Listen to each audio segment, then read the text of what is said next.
Always have to wait for the buffering of YouTube here. It shows live here.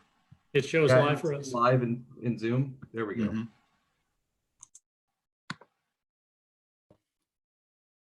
All right, Mayor, go ahead. Thank you very much. Well, good morning, San Ramon. Today is our fourth week of doing a Mayor's Breakfast Zoom meeting, an opportunity for us to bring in some updates from our local officials and also from health experts. And also we have our farmers market, the Discovery Center, joining us today.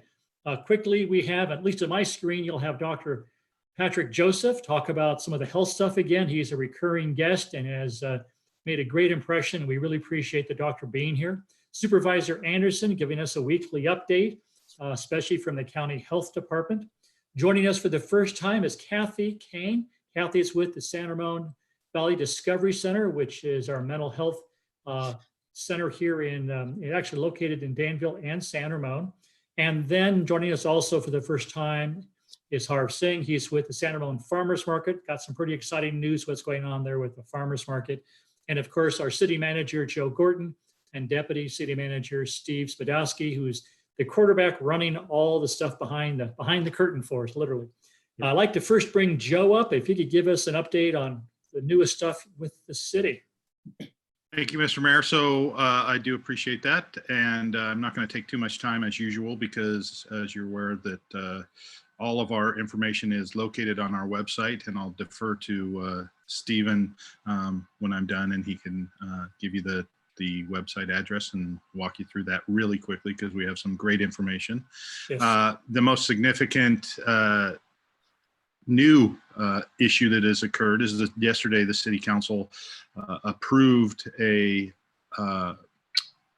business assistance program for our local businesses, where we are able to now provide some consultation with some professionals to help navigate some of these federal loan programs that are coming out, and we expect to see come out even potentially today additionally. And we've had some requests by businesses that they've expressed some difficulty just navigating the different requirements, the applications and such. We've engaged some professional consultants to specifically help our business community work through each of those issues. So that is going to be coming online. The council unanimously approved that yesterday, and that will be coming online very, very quickly. And you will be able to check our website to get any information regarding that. And we'll be partnering with the Chamber of Commerce and other business community groups. So with that being said, I'll turn it back to Stephen to kind of give you a run through of our website very, very quickly. And then I'm happily able to answer questions at the end. Thank you, Joe. And we were talking that maybe next Friday, one of our guests can be Townsend, who are the consultants. And perhaps he can both explain what he can do to help our local businesses and even answer some questions next week. So we hope to arrange that if we can. But Steve, go ahead. You were going to share some stuff about our website. Sure. Thank you, Mayor. As I do every week, I direct people to the city's homepage, and you can click on the COVID-19 banner on the homepage. And it'll bring you to our website, where we're linking every piece of information that we find, every agency that has information about COVID. And this week, I did want to highlight our senior care resources page. If you click that, you get the hotlines for seniors in both English and Mandarin to call if they need assistance. There's also a flyer here that you can download. Oh, I just stopped sharing it. Sorry about that. There's a flyer that you can download, and you can leave it at the doorstep of seniors that you know may not have internet connection and that would need resources. We have information about our senior nutrition program if you want to volunteer to help. And then what I wanted to highlight this week in particular is links to grocery and food delivery and all of the senior shopping hours that we're aware of. So it'll give you the information about where you can shop and what times and when they're offering senior hours. That's wonderful, Steve. Thank you for doing that. And Joe, thank you for the work that especially Kathy Hyman's doing, getting in touch with all of our seniors and making sure that they get both food and other supplies they need to survive. So thank you. Next up, I'd like to ask our county supervisor, Candace Andersen, to give us the latest update. I know that she spent the last hour and a half on a Zoom call with the county getting the newest information. So what do we have? Well, here we are today in Contra Costa County. We are at about 770 cases. Last week, when I came to talk to everyone, we were at about 713 cases, so about an 8% increase, but we still know we're not testing everyone, and I'm going to get to increased testing in a moment. Currently, we have about 33 people hospitalized, but our capacity in our ICU beds, which are the real critical beds, right now we're occupying 117 of 188 of those beds. Last week, we had 121 people in our ICU beds. Now, not all of those are COVID patients necessarily. It's just the capacity that we have in total.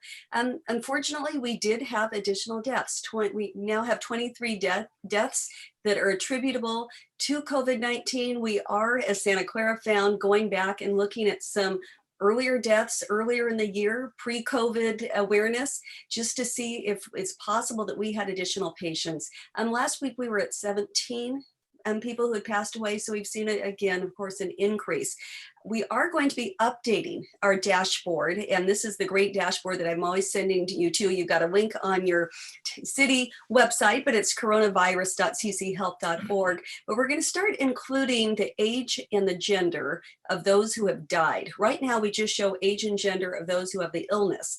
And we currently just haven't quite gotten there. We are not getting yet enough accurate information about the race of individuals from the different testing sites. So we don't have that information posted yet, but we will eventually. So numbers, San Ramon, you have 33 cases. That comes out to 45 per 100,000. Danville is at 20. That's 46 cases per 100,000. Alamo is still running higher, 17 cases, but that comes out to 115 per 100,000 people. So let's talk about what's new. I think the big thing on everyone's mind is that we have a new health officer's order that's going to be coming out next week.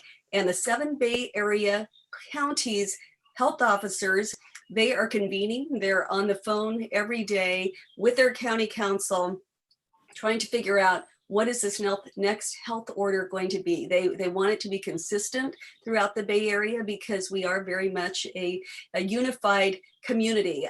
Things have remained fairly stable with capacity in our hospitals. We have the ability to care for sick. We're increasing our testing. So we're hopeful. And this is yesterday, I also was talking to Dr. Pan of Alameda County. We're hopeful that there might be a little bit of loosening of some restrictions. There is a big push to expand, increase construction. A lot of people would like to see, if it's done safely, barbershops, beauty salons opening up for some of those, and then outdoor activities. A number of calls I've been getting from golfers this week of we just want to get out on the course. So all of those things are going to be coming forward. Now, as I've said before, we on the Board of Supervisors, we don't get to decide what these orders look like. Health officers have that very clear authority under state law because of our emergency order, because of this infectious disease that's among us. However, we feel it's important that elected officials do have some input. And so at our Tuesday Board of Supervisors meeting, we did create an ad hoc committee that I will be chairing. It's the COVID-19 Economic Impact and Recovery Committee.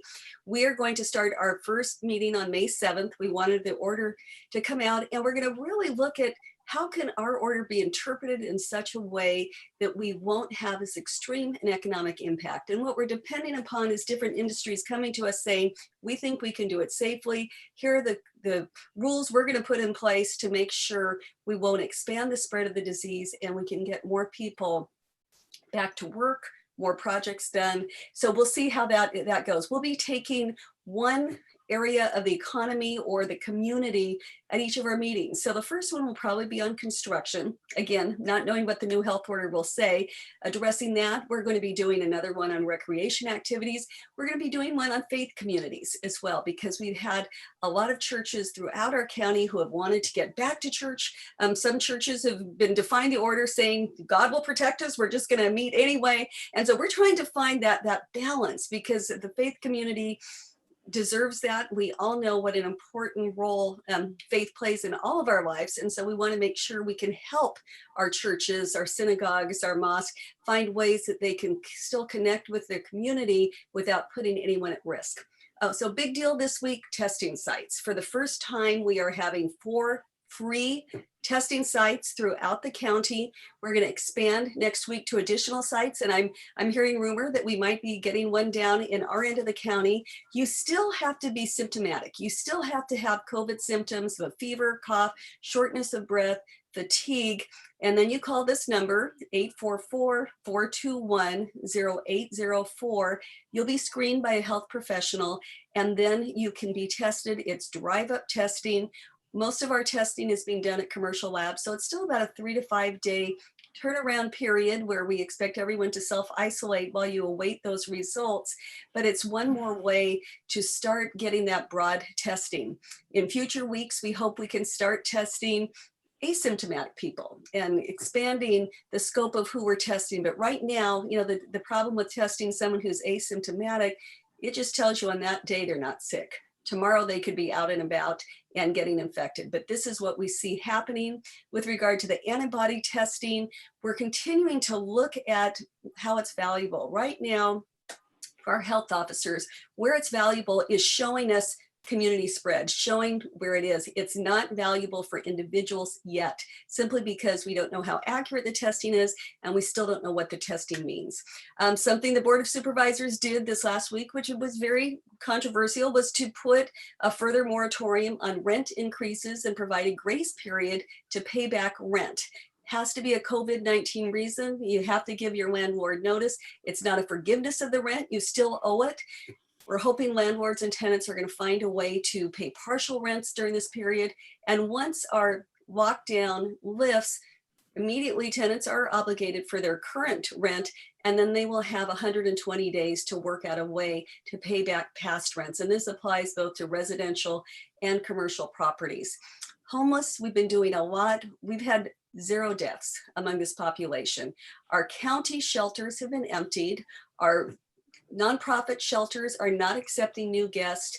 Through the state program, we have booked 450 hotel rooms that are available to house the vulnerable homeless. Currently, we're utilizing 241 rooms, serving 246 adults, 14 children. And this is not just, handing them a key saying, see you in a month or two. On site, we have supportive services. Usually it's our nonprofits that we work with that are there. They have the keys to the room. Meals are being delivered to those families that are there. It's a very, very supportive environment.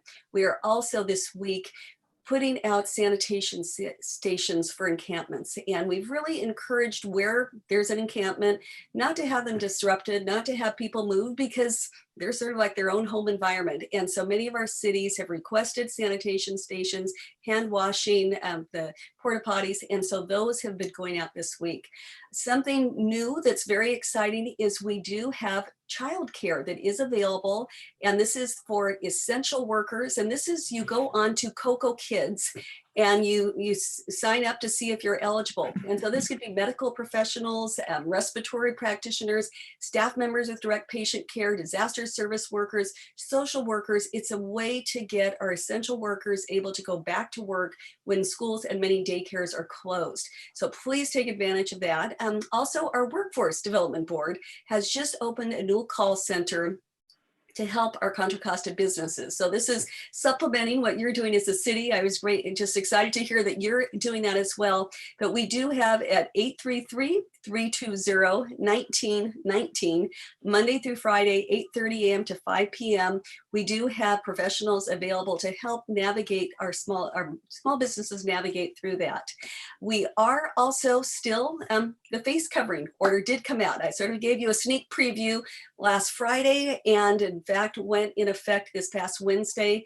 Main guidelines, wear them when you're going to be within 6 feet of somebody else who's outside your household. You're mandated to wear them at a store, at a doctor's office, on transit, but you really need to just use common sense. And interestingly, the sheriff this morning said this is one of the #1 complaints they're getting on their dispatch is people saying someone's not wearing their face mask. And so what they're doing is they're directing people to a website where they can log in that complaint. And throughout the county, we have many sort of volunteers in policing, the civilians who assist our police departments, who then are going out to follow up on those inquiries. Interestingly, he said one was from a medical professional who was ratting out a fellow medical professional who was not properly wearing a mask. So be careful wherever you are. So those are the big updates, the big changes we've had this week. And later on, I'm happy to take any questions someone might have. Candace, thank you. We really appreciate the long hours you're putting in, both participating and helping make decisions, but also more importantly, the time you spend updating your local residents on what's going on. So thank you. Thank you, and to your staff too. I know they're working hard. They are working very hard. And near the end of our call, Dr. Joseph may have some comments about both the antibody testing and other stuff that's going on. Absolutely. So we look forward to having his comments and follow-up.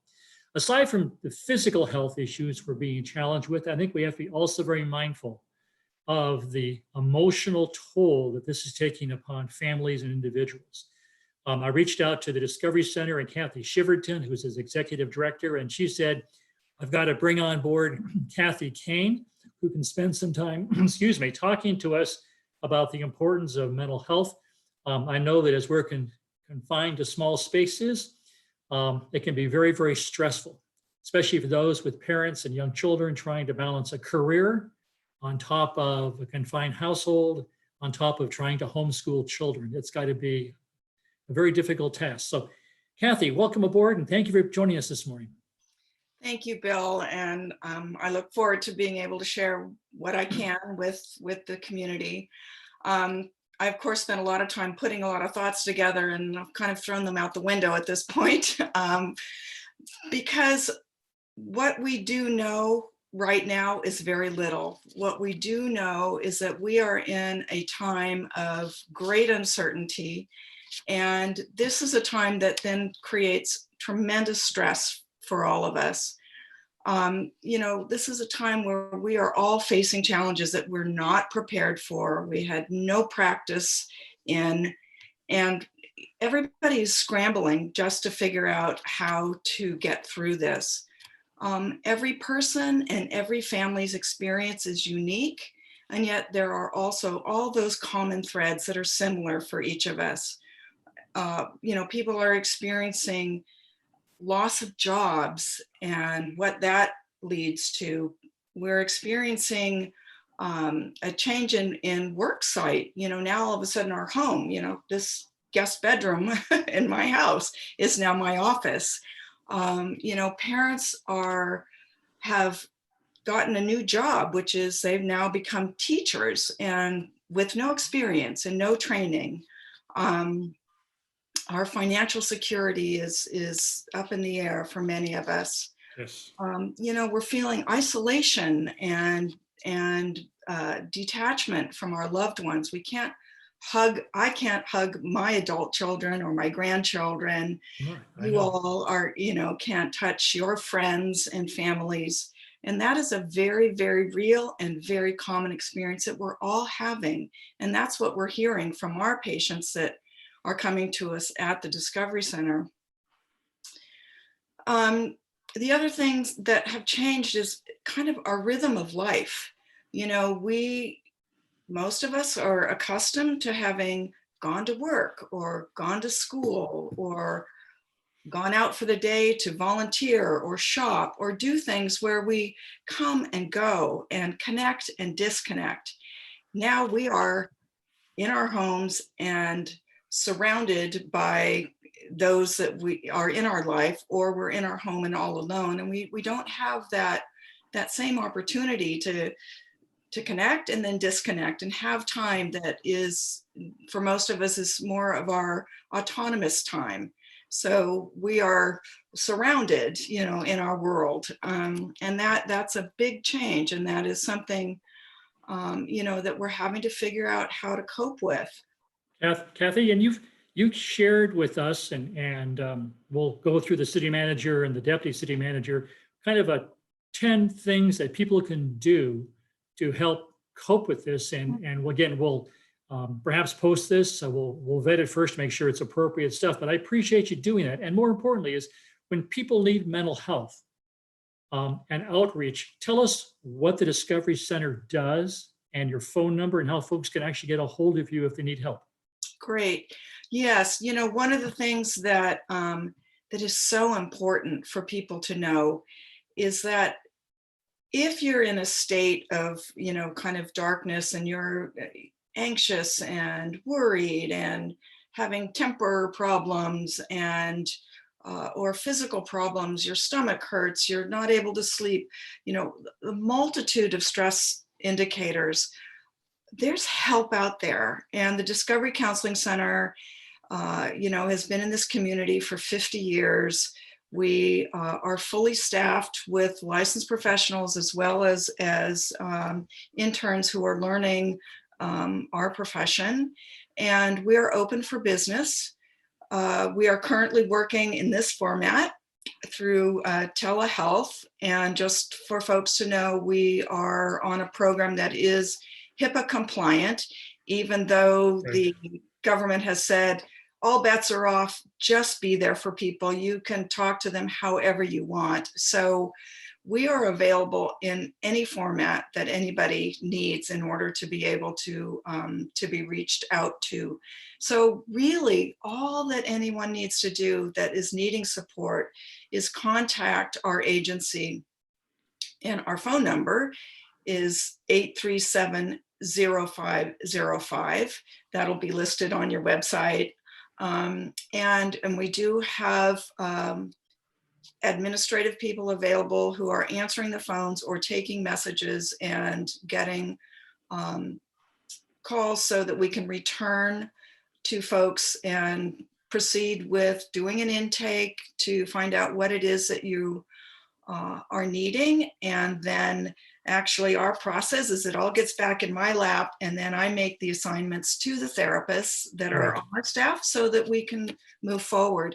One of the other things that our community really, really needs to understand about the Discovery Center are kind of two things. One is that our mission is and has always been to serve the mental health needs of this community without a barrier of cost. So we are able to negotiate with people in a way to make our services available. So for those people that can't afford, a full mental health fee or have insurances that we don't take, we will negotiate so that you can receive services. And that's really critical to understand, that there's nothing that will interfere with your ability to get help. And I forgot what the other thing I was going to say. We're here to help. And I get nervous too. Yeah. Kathy, I think the important element here is that we have somebody has a feed going on this, I hear.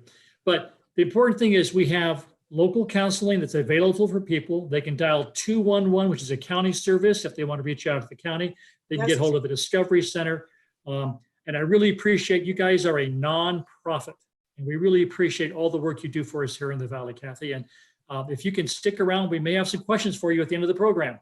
Yeah, let me add one more thing, because the thought I had that flew back in. And that is that I do need the community to understand we are not a crisis center. So we are a mental health counseling center. So for people that are in extreme crisis, they need to reach out to that number, to the Contra Costa Crisis Center at 211, or even to 911 and get immediate help.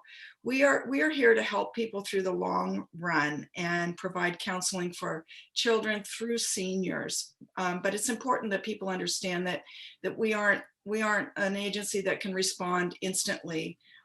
That we're really here to help people kind of work through and figure out how to cope and survive through this really crazy time that we're in. Great. Kathy, thank you so much. I really appreciate that. And going from our physical health to our mental health to food, I'd like to introduce Harv Singh. He's the general manager of our farmers market. And I think the reason I was excited is that the farmers market meets over at the city center on Saturday mornings. And that was a common place that we would all gather and buy our fresh produce and other kinds of products. And with this COVID crisis became a difficult model to contain. And so what they've done, which is really exciting, is people can go online at their website, order their food, head on over, and they'll have it put in the car for them. And we advertised that last week. They got a little overwhelmed, but Harv, tell us about what you're doing and how you're preparing for this weekend. Yeah, I wish I would have known you guys were going to promote that, because we did get a little overwhelmed, and we're really excited to serve our community, obviously, in this time of COVID crisis. And it's a very popular service. Curbside pickup launched last week, and we'll be a little bit more prepared moving forward. Yesterday, we had to kind of shut off the shopping cart early because we, again, got overwhelmed balancing the inventory of what from our regular shoppers, because the market is open during this time as well, and then kind of balancing our own inventory. So we worked with the City Center Bishop Ranch in securing a spot where we could do proper staging, have some efficiency. So now we'll be really able to double orders and kind of meet the demand. So we're excited to do that. But curbside is a really easy, convenient way. You shop online, you get to support local growers, local food, local businesses, and you pay online, and then you come and pick it up on Saturday. It's kind of like a drive-through. It's contactless. Some people, they just pop the trunk open, it opens, and we come in with our gloves and face masks, and we put the product in the trunk, and off they go. It's kind of a drive-through. Some people, they park and get out and come get their goods. But for the most part, it's an easy way. There's plenty of space there to drive up. And what are the products that you're selling? Oh God, we're the number one selling product right now, because it's coming into season, is strawberries. We have organic strawberries from local farms that come from Watsonville. It's called Medina Farms. That's probably the highest, but we sell a great amount of local produce. A lot of requests for certified organic and local stuff. And then I have to explain sometimes, just because it's not certified organic, some of these are really small local growers that just can't afford the cost of being certified organic, but they farm organically. But yeah, we have all of the local produce, seasonal produce, organic items. Pasture-raised meats are really popular with Victorian farmstead meats coming from Sonoma. Dairy, eggs, pasture-raised eggs, dairy, milk, whipping cream, half and half. Breads, starter bakery. And soon we're going to turn on some of our local Danville bakeries that used to come to the market, but now with curbside. And that's another thing is, some of the vendors who didn't want to participate, or for whatever reason, for safety reasons, now they could just drop off and still participate on our online cart. So our online cart is going to grow and evolve with the product selection, vendor selection, with improving our efficiencies, and we'll be able to meet the demand. And the other thing I want to say is that we're a little overwhelmed right now, but the senior population is a huge population for us, and we're very sensitive to serving them, especially at-risk seniors, elderly, and COVID risk. So we are going to start next week offering free delivery to seniors that are at risk, that can't quite make it to the market, or for whatever reason. We are building a dedicated group of volunteers that will take on delivery for us on Saturdays. So that's another thing I would like to say. If anybody would like to volunteer for this program, we certainly welcome it. And we have a group of volunteers right now, but we could always use more. So your website address? Is sanramonfarmersmarket.org. And the shopping cart right now is disabled. It's password protected because we're going to turn it on again on Sunday. So the cutoff for ordering is Thursdays, and then you can for Saturday pickup. So we'll turn it on again on Sunday, and then I would suggest shop early because things do run out, but we'll continue to improve and to meet the demand. And this is exciting for us. It's a new avenue, but it's working, and it's just a really great service. Thank you very much. So shop early starts Sunday, Yeah. cutoff is on Thursday, and delivery is still in process in terms of actually having to come on board. Yeah. And you're thinking sometime in the future on a Thursday model being reopened, but that is still in the future? Yeah, we were supposed to have a grand opening at City Center on Thursdays starting April 2nd. So we pushed it back. We just wanted to obey the Contra Costa Health Services mandate of shelter at home. We wanted to see how that would play out. We're beginning to see more and more customers with safety precautions in place, face mask, gloves, come out to the shop, to the market and shop. And we have all the safety precautions in place, social distancing, all of that. So for the most part, so it's growing in popularity, and people are asking us to reopen that Thursday market, which has been going on at City Center for more than 7 years. So by next month, you can probably expect a Thursday market, and we'll go into twice a week for curbside pickup as well. Great. Harv, thank you so much. Really appreciate all your hard work and the long hours you're putting in. Yeah, I appreciate it. Thank you for the partnership. Returning for another adventure with us is Dr. Joseph. Dr. Joseph, you have some things you want to share with us about testing, antibodies, and other comments, and then open for questions from residents. So welcome aboard again. Well, thank you again, Mr. Mayor, for the invitation. I thought this morning that I would talk a little bit about the two kinds of testing that were mentioned by Supervisor Andersen, and then a little bit more of the medical components behind it. There are two tests that all of us are hearing about, but they are distinctly different. One is a nose swab, and that's called a PCR test. And the other one is a blood test for antibody. And I'll go through each of those, and we can talk about when they're indicated and perhaps some of the limitations and what they mean.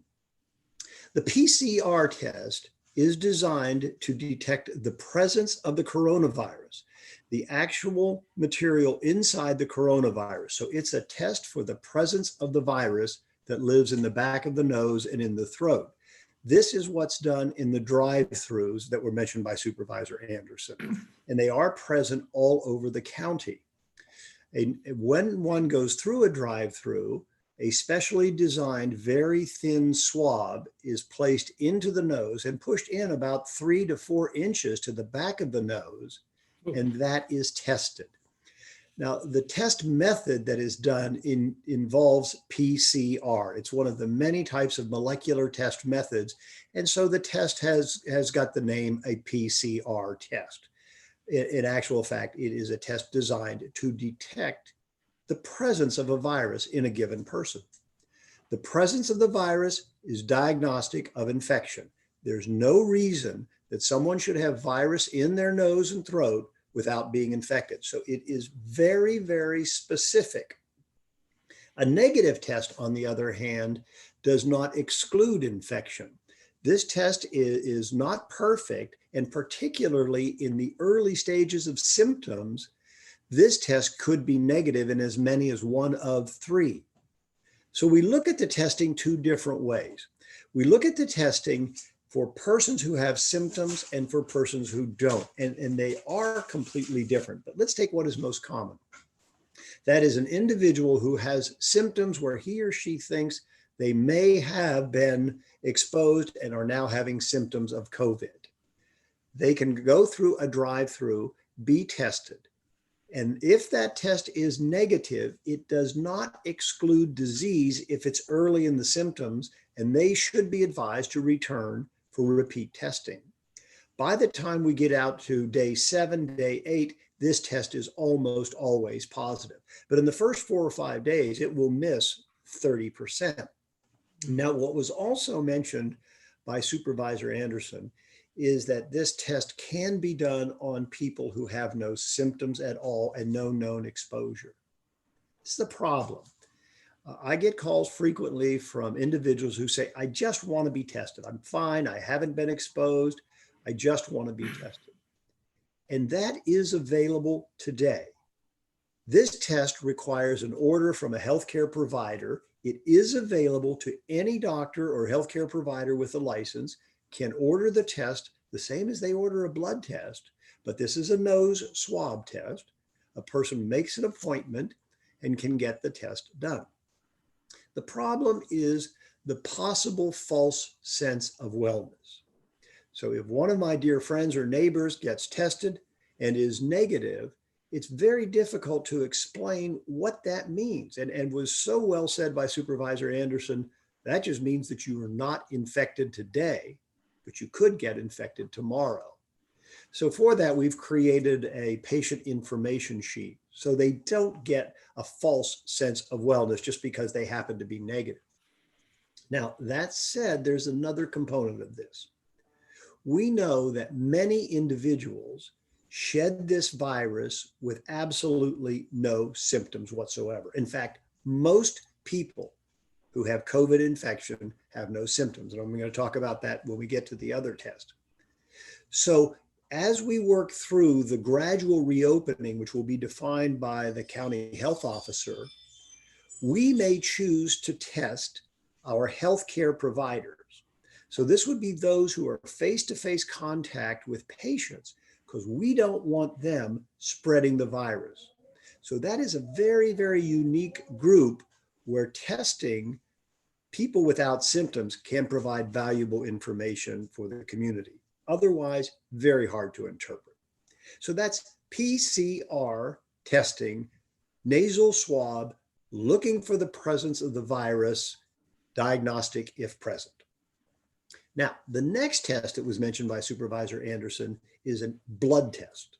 That's an antibody test. And in essence, that is designed to tell anybody if they have had an infection with COVID, whether they had symptoms or not. This tells us how many people have had this infection, and it's a very simple test. It will be available to be ordered by a doctor within 2 weeks. There are selected laboratories right now in San Ramon that are doing this test on a limited basis. I've been working with this for over 6 weeks, and it will be commercially available within 2 weeks, if not next week. And so the classic question that I hear from so many is, you know, when I was so sick in January or in December, do you think it was COVID?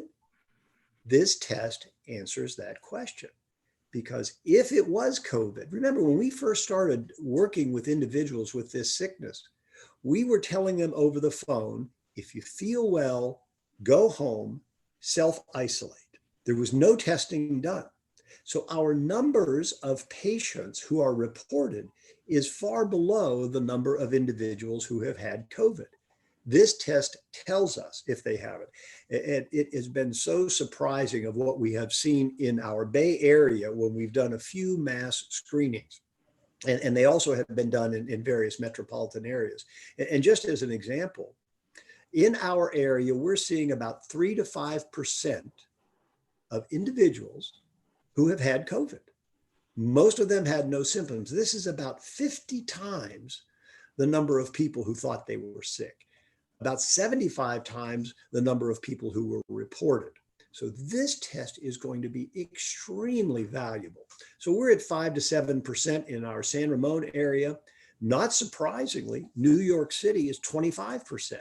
Because so many people are there, the population density, it makes it almost impossible for social distancing. And a very high number of people in the New York area have been exposed, have had infection, and now have antibody. So there's a couple of good things about this. It tells us how prevalent it was in the community. It tells us who has had the infection. And there is a treatment we are now using for the sickest patients in our intensive care unit. And it's where we collect plasma from those who have been infected and recovered. They donate plasma at a Red Cross, and we give that to the sickest people in the ICU. It's very analogous to what used to be called serum therapy long ago, but it's the same thing. We're giving antibodies from someone who has made antibodies and recovered to a person who is sick and struggling through it. And now the classic question: does COVID antibody mean COVID immunity? And I would love to give you an absolute answer. I think I've said this before. If what I say this week is true next week, then that means the epidemic is slowing down. This is a very fast moving train. So every day we deal with things that we don't have the answers yet. But I will say this: does COVID antibody, this is the blood test, does COVID antibody mean COVID immunity? It's possible. In fact, it's probable, but still completely unknown. But we think it is really, really pointing to that direction. There is still a caveat. Even if COVID antibody means immunity, we don't know for how long. It's unlikely. This virus has a different structure. So it's unlikely like measles or mumps or German measles where you have lifelong immunity. It may be a temporary immunity if there's immunity at all. So that's where we are with testing.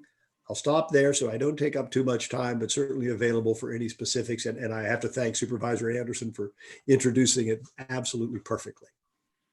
Good information, Dr. Joseph. Always appreciate that. I'd like to throw it back to Steve Spadowski. Steve, you have questions from residents for our guests. Great, thank you, Mayor. And again, you can email info@sanramon.ca.gov. We're answering that 7 days a week. If your question isn't answered today, we will be getting back to you. And the speakers answered a lot of questions. One of the most popular ones, and I think Supervisor Andersen addressed it, it's when are pools and landscapers and other services going to be opened? So those of you that asked that question, you can refer back to Supervisor Andersen's talk about the evaluating of certain services. The first question, though, that I'd like to highlight here is the order status for the face coverings stated that N95s with one-way exhausts are not compliant. So it's the ones with the little plastic thing on the front that allows you to breathe out easier. Is there any further education on this that the county might do? And I'm not aware of that being in the order at this point with regard to the technical details of that.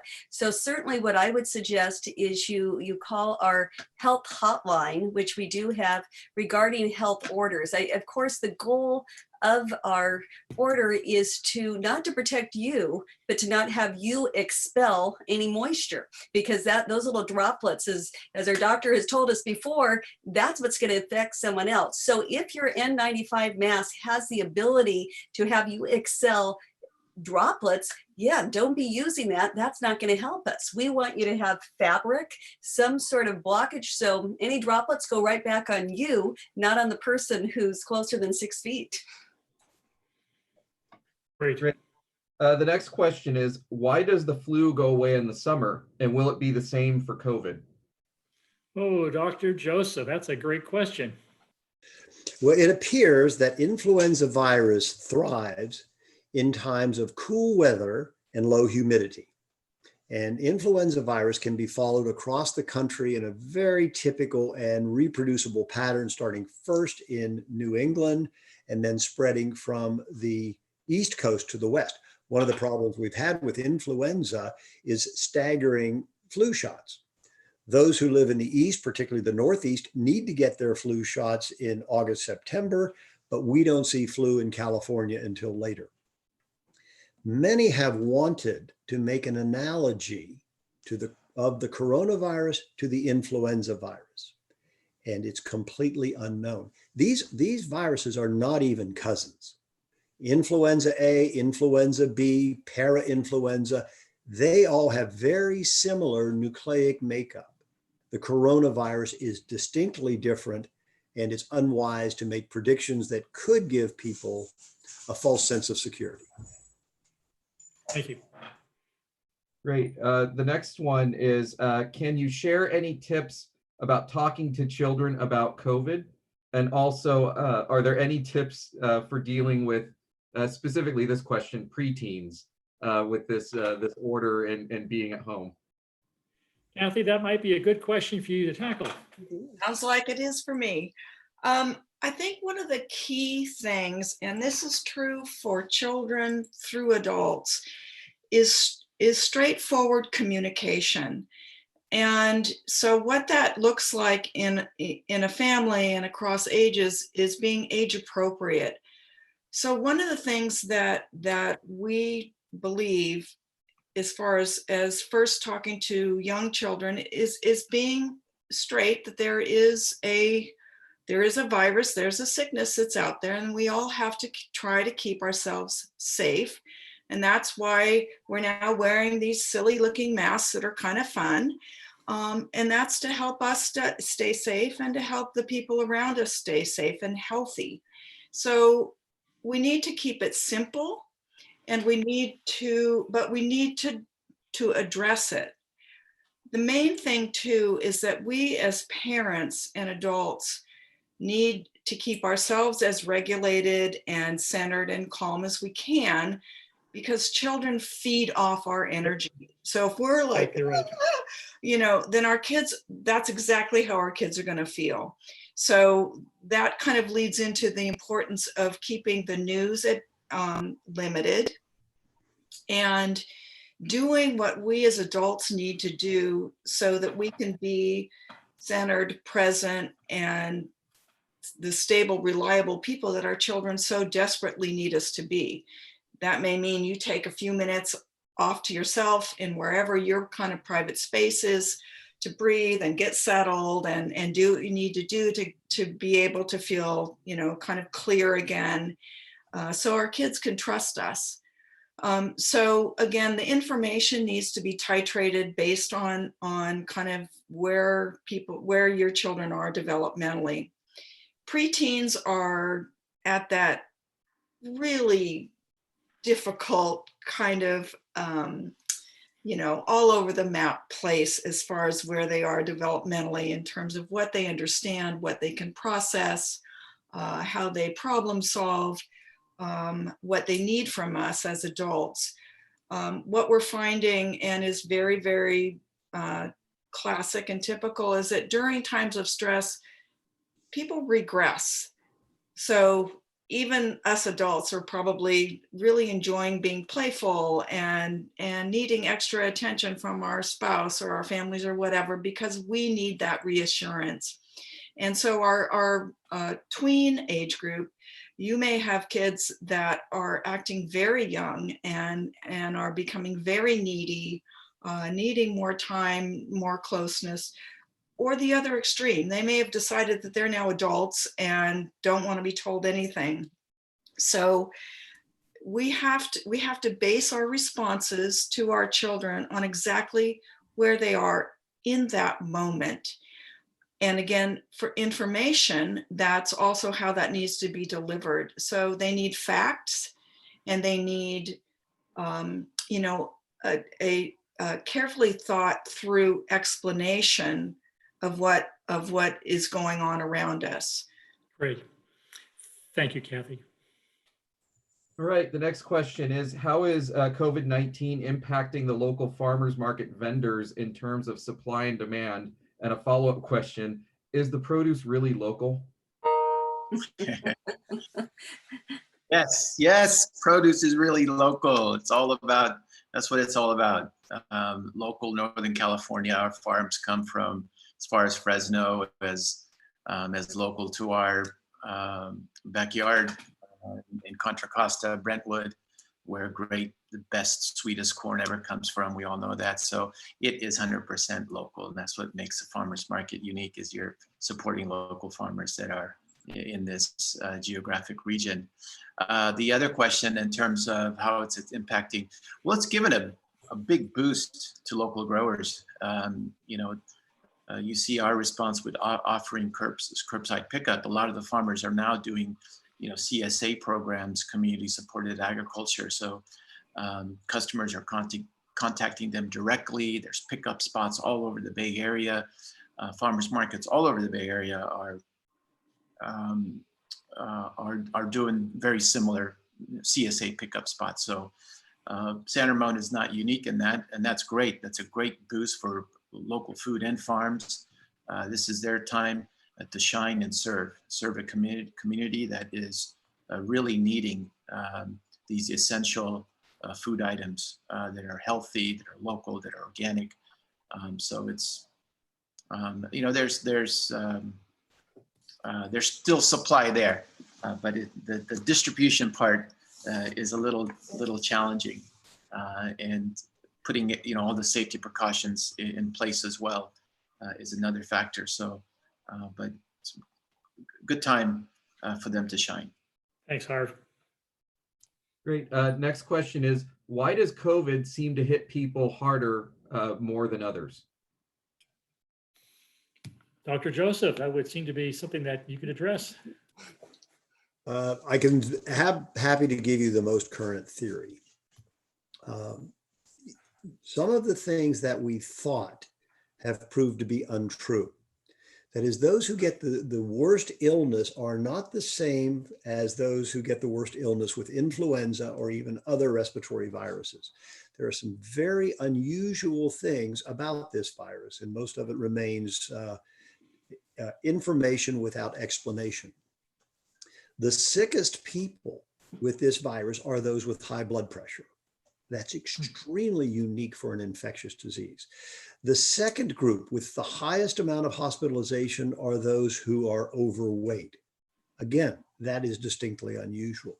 Asthma, which is a terrible risk factor for a severe complication from influenza, appears not to be a problem, even though this is a lung virus. So the answer remains a global answer for most infectious diseases, and that is the interaction between one's own biology, and we are all different, that is our own immune system, and how the virus interacts with our own immune system. So all that we can do with this is identify who gets the sickest, who does not, and then make that information available to all of us to be particularly protective. We all know that the older an individual gets, I mean, particularly at far advanced age, and I'm not talking about someone over the age of 60, but far advanced age, that's risky for any infection purely because as an individual gets older, the immune system gets weaker. That's part of life. So that's true of any infection, but not unique to this one. With the exception of that, we've had many young children, many teenagers, many individuals between the ages of 20 and 44 in the hospital. So it appears to be an individual's biology that determines whether or not they get sick, all from the same virus. Great. The next question is, of the deaths from COVID-19, what percentage or how many people were in at-risk groups? The cases reported on the health services dashboard are divided by gender and age group. How many of those people had pre-existing conditions? It seems like it's an important number to have as we plan to reopen California. And that's something that I mentioned in my remarks. I don't know that we'll have the information about pre-existing conditions, but what I can tell you is we are pulling together the age of those who have passed away as a result. That's not currently there right now. And in my morning briefing prior to this call, we were having that very discussion for the same reasons. People want to know, has all this good, has it just been a certain age demographic? I know certainly many of our deaths were in skilled nursing homes, some of our senior living communities, and obviously there you do have an older population. And through all of this, we're trying to balance that, protecting the privacy of patients, the privacy of healthcare centers, as not stigmatizing, any care center, at the same time keeping the community safe and having that very important information of, if we open things up to a wider scale, who is the most vulnerable population. It's important for us to make sure that we're able then to test those people around them, protect them to a greater degree than we might need to the general population. All right, we had a question about who should I be reaching out to for mental health care professionals right now? And I believe we had that answered, but the follow-up question was, are there any low-cost options for people who have reduced incomes? I will step into that because that's exactly what Discovery Counseling Center is here for. Like I said earlier, we have a mission to serve the mental health needs of our community with no barriers. So we are able to provide services at low cost with the support that we have through our own ever dwindling, unfortunately, funding sources. But that is what Discovery Counseling Center is here for. For people that have other sorts of insurances, they need to remember that mental health is a mandated coverage through medical insurances. So they can look into their insurance policies and see and get a list of names of providers that are on their insurance policies. Also, many of our residents in this community now qualify for Medi-Cal, and Medi-Cal has a list of providers. The Discovery Center does provide services for Medi-Cal clients as well, as do many of the private therapists in the community. So the bottom line is that, yes, services are available. The Discovery Center is absolutely one of those. And Kathy, what number do they call? 837-0505. And they'll refer them to the appropriate services then. There, yes, absolutely. And I do want to say that if people do have Medi-Cal, and if they have now started to get on that, the Medi-Cal has something called the Access Line, which I don't fortunately have the number for right now, that will get them set up with referrals for Medi-Cal providers. So that's the access for folks that are now on that medical insurance. And let me add just a little too, because Yes. the county does provide behavioral health services, and we do serve the Medi-Cal population. And as Kathy mentioned, your first line of defense, besides going to Discovery Counseling Center, which is just such a valuable partner here in the San Ramon Valley, is calling 211, because we contract with them from the county, but we also do have our own 24-hour access line, and the number for that for the county is 1-888-678-7277.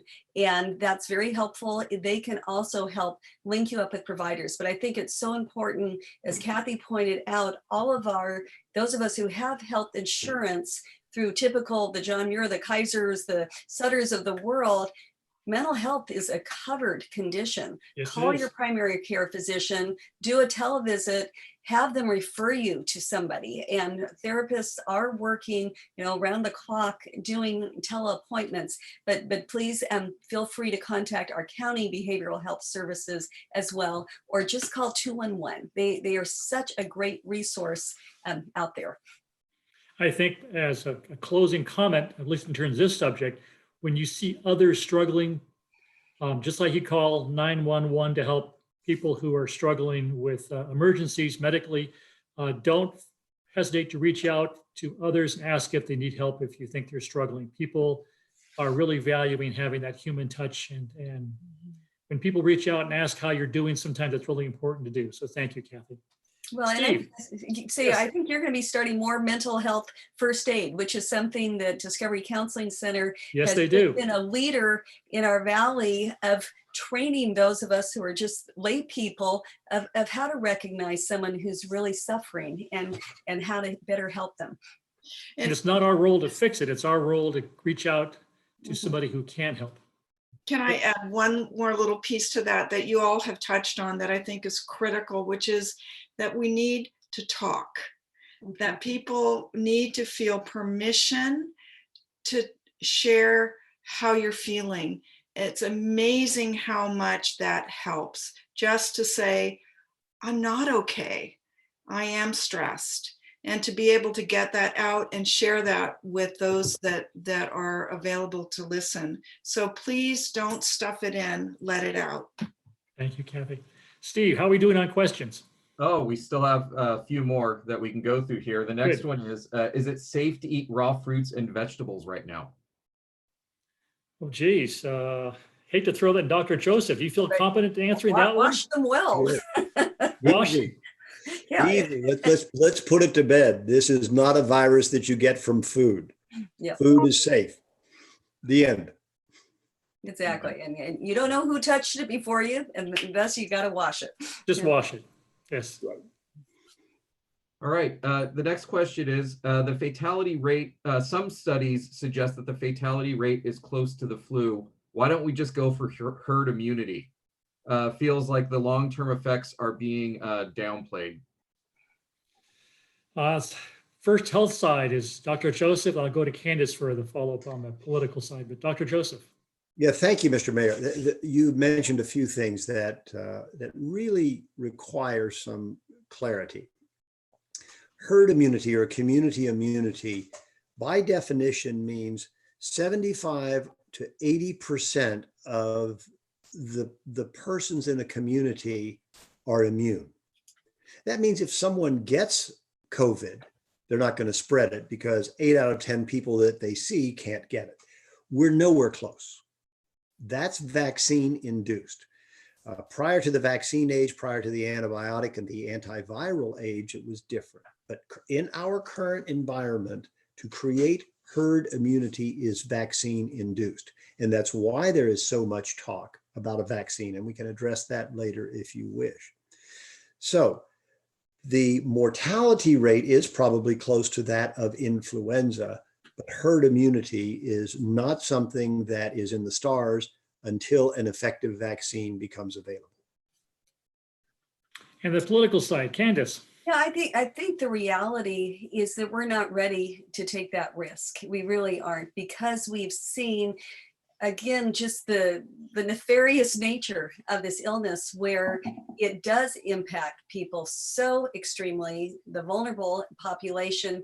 And because you don't know you're carrying it, we've needed to take these very extreme measures to not to use the trite phrase flatten the curve, but we've done that, and we've done it with the cooperation of the community overwhelmingly. And I think we worried about that from day one. I remember talking to our health officers, and they said, okay, we're going to shut everything down because we can't stand the thought of it just spreading as it is. But the pushback is going to be, people are going to say, when you flatten that curve, will we stop it from killing so many people? They're going to say, it wasn't that bad. We shouldn't have done that in the first place. We would have been fine without you doing that. And it's great Monday morning quarterbacking, but right now the reality is the way it has spread, and you see it, in our congregate care facilities, it spreads, and you don't know that it's spreading. And until we have sufficient treatment of it or a vaccine, political leaders, we're not willing to take that chance to put so much of the community at risk.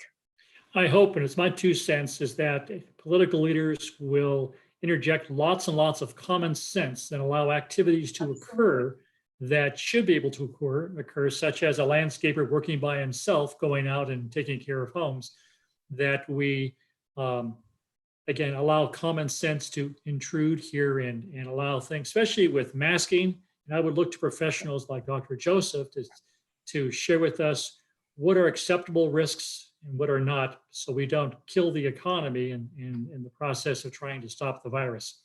It's Steve. Sure. Another question related to the farmers market is, and I believe Harv mentioned that the managers there are enforcing social distancing, and that was one of the questions: is who is monitoring enforcing masks and social distancing at the farmers market? But also, are children allowed? Absolutely, children are allowed.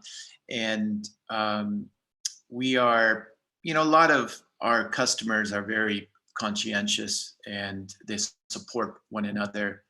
And we're a strong community that take care of each other. So we keep each other in self-check. In addition, we have a staff, volunteers that oversees the health safety procedures and policies.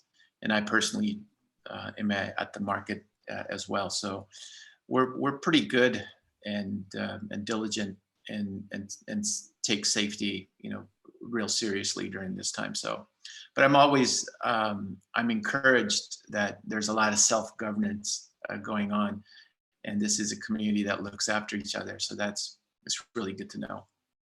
One of the questions around children wearing masks, and Dr. Joseph, I hear that they're not encouraging or requiring children under the age of 10 or 8 to wear masks. Is there a reason for that?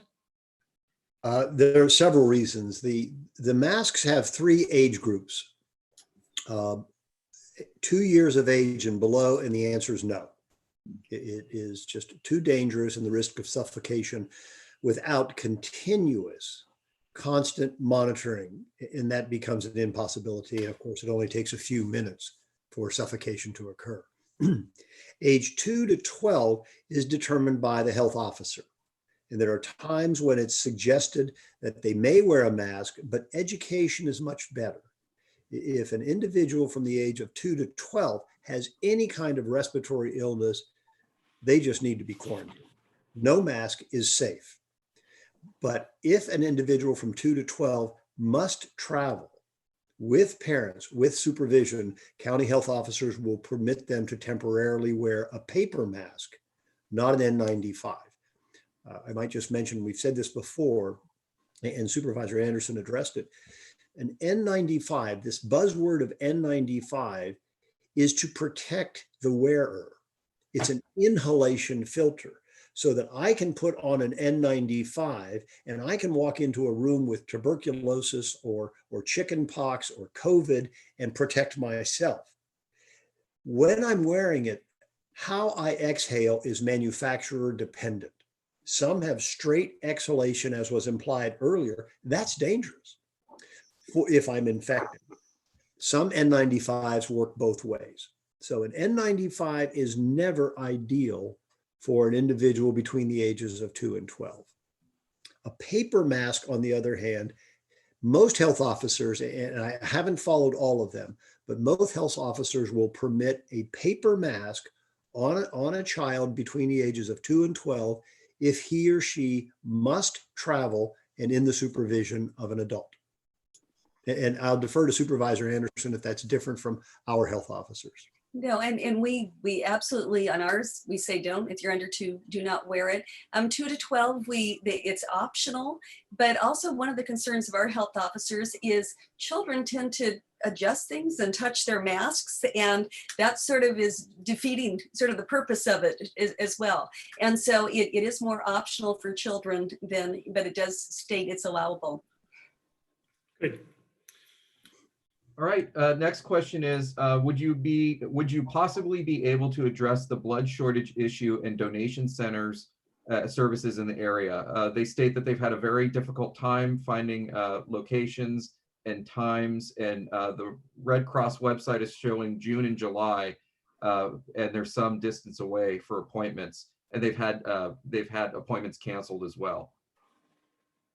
I'm not sure if anybody feels competent for the blood question. I know the Red Cross is actively recruiting donation sites for blood. There is a shortage, and of course, we want people to donate blood, but I would certainly continue to go to the Red Cross. And I know many of our local entities, businesses have been doing blood drives, and we will continue to partner with them. I know CPC, a church in Danville, was just doing a blood drive at their congregation last week when I was on the phone with their pastor. So definitely look for those opportunities. If you're healthy and feeling good, get out there and donate blood, and watch for those blood drives. We will continue, my staff, to publicize blood drives. I do have my Chief of Staff, Gail Israel, who sits on the Red Cross's leadership committee for Contra Costa County, and I will make sure we get those blood drives out there. So thanks for asking, because we want more people donating. Good question. Steve, how many more questions do you have? We just have a few more, and I think this one might be a good one to end on. What kind of timeline are medical professionals anticipating for a COVID-19 vaccination, and what does the process look like? Whoa. That's an interesting question, Dr. Joseph. Dr. Joseph, how is your crystal ball today? Yeah. Well, I have been involved with vaccine development for many years, so I can give you sort of the overview. First of all, a vaccine is a simulated infection. You take the COVID virus, you separate it, inactivate it, remove parts of it, and inject that into a person so that the person's immune system thinks they got an infection and responds to it, making antibody. The second test we talked about, the blood test. So in response to a vaccine, you make antibody. It is easy to develop a vaccine that makes antibody. The hard part is knowing if those antibodies are protective. And that's the difficulty, because we're not injecting the whole virus, but we're rather selecting parts of it. So typically vaccine development in the past has taken 8 to 10 years. With some push in, I believe it was 1977 when we had the swine flu, and when we were working on things with Ebola, that accelerated into 2 or 3 years. With the pressure right now and the vaccines that already have passed phase 1 and look pretty good, most are estimating 1 year, maybe 14 months. Certainly not this summer. So it's a great answer, but we need to work around that. That will be our future solution. We need other solutions now. Great. All right. Thank you to all our guests, Discovery Center, Kathy Kane. Appreciate your insights. Always, every week, Candace, you've been wonderful updating us on the county and what's going on. Harv, thank you for being here this week, and hope you can handle all your traffic this weekend. And we look forward to future deliveries, especially for our seniors. And as always, Dr. Joseph, I appreciate your insights. You are a reassuring voice for a lot of our residents, and thank you again. Thank you, sir. To our city manager, Joe Gorton, for your leadership and helping navigate our city through these tough times. You're doing an amazing job. And Steve, sort of the guy behind the curtain, making everything work for all of us. Steve, thank you so much for all your help. Stay safe, everybody in San Ramon. Again, continue to send your questions to info@sanramon.ca.gov. We want to hear what your thoughts are, and we'll see you next week. Thank you. Have a good day.